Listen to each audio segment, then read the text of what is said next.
I think I need to begin today's episode by just taking a little bite of humble pie, eat a little crow, say what you will, because you may recall we recently talked about Gannett making a bid for Tribune Publishing, and Tribune Publishing stock just jacked up 50% or so, 60%, something like that. They turned it down, and I was floored by that. I thought, are you kidding me with the deal that's on the table? You're going to walk away from that?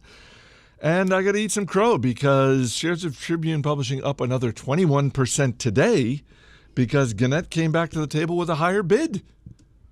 The original bid was to the tune of $815 million. This is $865 or so. Well played, Tribune Publishing. They got a better deal. Are they going to take this one, though?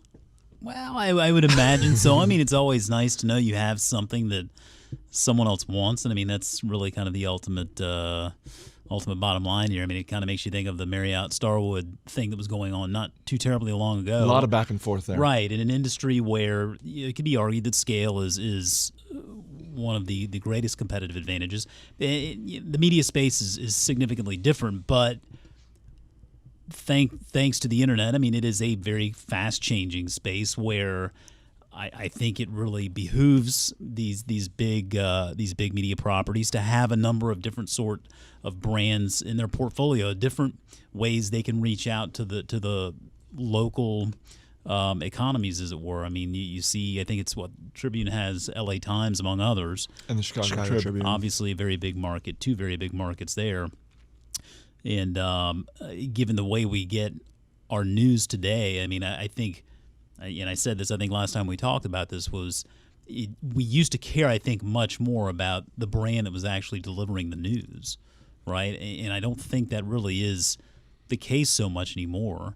And so a lot of these media companies are facing a real big choice here: either consolidate or face the possibility of going out of business. Yeah, I'm wondering what the poison pill that they put in last week. Oaktree Capital, their second largest shareholder, wanted the first deal to go through. So I'm assuming they're going to put even more pressure on them to allow this deal to go through. And Oaktree has about 15%, I believe, they own of Tribune Publishing. It's a pretty sizable stake. Right, yeah, just behind, I guess, the CEO or the founder. I can't remember. But there's one individual is the largest shareholder, and then the Oaktree Capital is the second largest. Non-insider would be the largest, I'm thinking. So Gannett's got a friend in the room, so that should help. And I don't know. I mean, I think we'll see how this plays out, obviously, but I think if they decide to reject this out of hand the way they did, and Tribune, again, give Tribune Publishing credit, they got a higher offer, and they rejected that previous deal. I think it was unanimously, but I don't know. I think they would be wise to take a good, strong look at this, because if I'm Gannett and they get turned down, I think I'm going to go shopping elsewhere.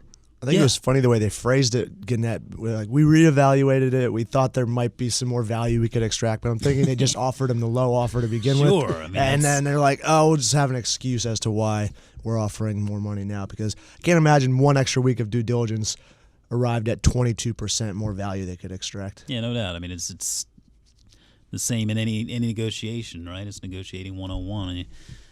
You throw out an offer there. If they take it, great. If they say no thanks, then you can find some sort of middle ground, and I suspect that's probably what's happening here. It's good to be a shareholder of Tribune Publishing with your stock up about 85% in the last month.